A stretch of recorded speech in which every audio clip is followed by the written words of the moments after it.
Pernah nggak sih kepikiran, di zaman sekarang ini anak-anak kita kan lebih sering banget natap layar daripada hal lain. Terus gimana cara kita ngebimbing spiritualitas mereka? Nah, kali ini kita bakal bedah sebuah model baru yang bisa dibilang radikal ya, untuk pendidikan agama di tengah dunia digital. Yuk kita langsung aja. Oke, kita lihat realitanya ya. Internet itu ibaratnya pedang bermata dua. Di satu sisi, wah, ini kan kayak perpustakaan raksasa tanpa batas. Anak-anak bisa belajar apa aja, keren banget.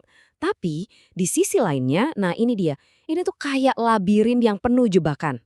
Ada konten negatif, hoaks di mana-mana, tantangan moral di tiap belokan. Ini dilema besar banget buat generasi sekarang. Nah, kondisi ini bikin para guru jadi serba salah.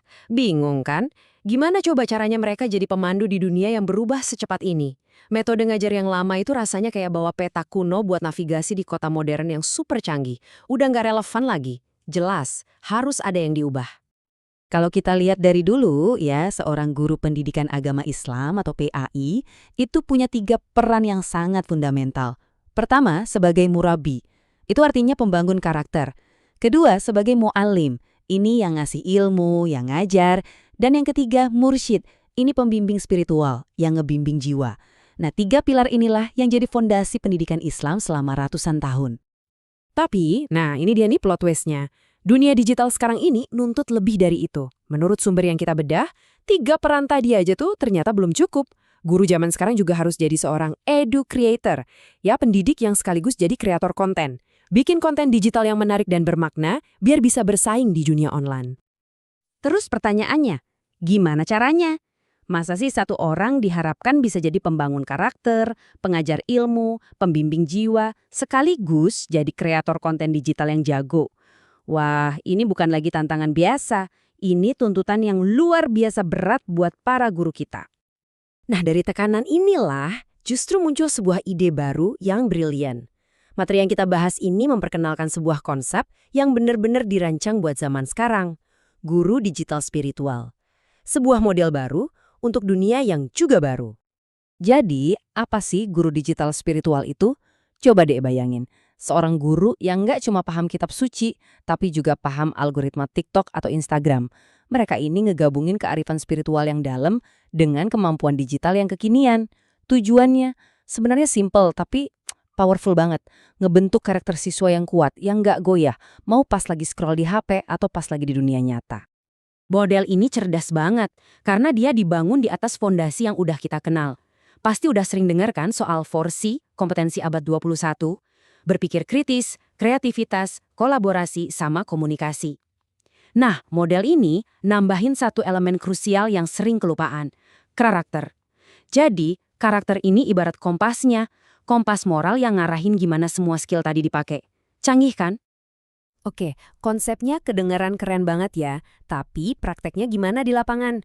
Yuk kita lihat gimana seorang guru digital spiritual ini mengubah teori jadi aksi nyata di kelas.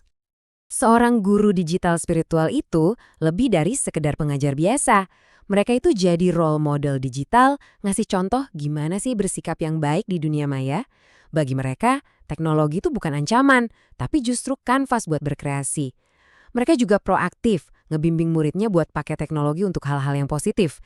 Dan yang paling penting, nilai-nilai spiritual itu selalu diselipin di setiap pelajaran, sambil tentunya mereka sendiri juga terus upgrade skill digitalnya. Nah, disinilah kita bisa lihat kejeniusannya dalam praktek. Lihat deh, gimana aplikasi yang kita pakai sehari-hari bisa diubah fungsinya. Canva bukan cuma buat bikin poster, tapi bisa buat bikin jurnal syukur digital. YouTube dan TikTok, wah bukan lagi buat hiburan semata, tapi bisa jadi panggung buat video dakwah yang kreatif abis. Intinya tuh, mengubah alat-alat digital yang biasa kita pakai jadi sarana buat memperdalam spiritualitas. Dan ini bukan cuma wacana loh, model ini beneran lagi diuji coba di lapangan. Lokasinya di mana? Di Maluku Tengah. Kenapa dipilih Maluku Tengah? Karena masyarakat di sana itu sangat majemuk, beragam banget. Jadi ini tempat yang pas banget buat ngelihat gimana bimbingan digital bisa jadi jembatan antar perbedaan dan memupuk toleransi. Terus apa aja sih yang mereka lakuin di sana? Wah, mereka nggak cuma ngomong doang, tapi langsung aksi. Guru dan murid kerja bareng bikin video-video yang isinya pesan toleransi antar agama. Mereka juga bikin komunitas online buat para guru biar bisa saling sharing ilmu dan praktek terbaik. Media digital dipakai buat nyebarin pesan-pesan damai yang digali dari kearifan lokal.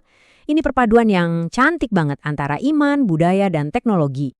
Jadi, apa sih tujuan akhirnya dari semua ini? Percaya deh, ini bukan cuma soal bikin pelajaran agama jadi lebih keren atau kekinian, ini jauh lebih besar dari itu. Ini soal nyebentuk generasi masa depan yang bijak secara digital. Generasi yang pakai teknologi bukan cuma buat senang-senang, tapi buat ngebangun masyarakat yang lebih baik. Supaya model ini bisa jadi standar ya, bukan cuma pengecualian, ada 3 jalur penting yang perlu ditempuh. Pertama, dari sisi kebijakan. Guru-guru perlu dilatih secara sistematis soal etika digital.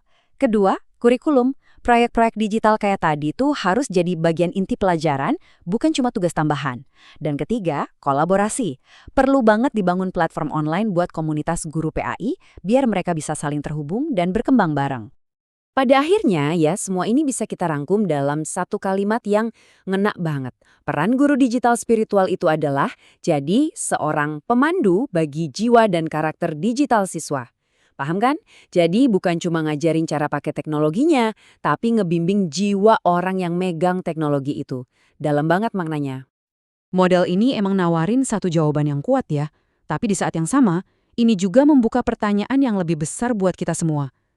Di dunia yang serba digital dan terus berubah ini, gimana cara kita ngebimbing generasi selanjutnya? Apa sih peran kita masing-masing dalam membentuk masa depan bimbingan di era digital ini? Coba deh kita renungkan sama-sama.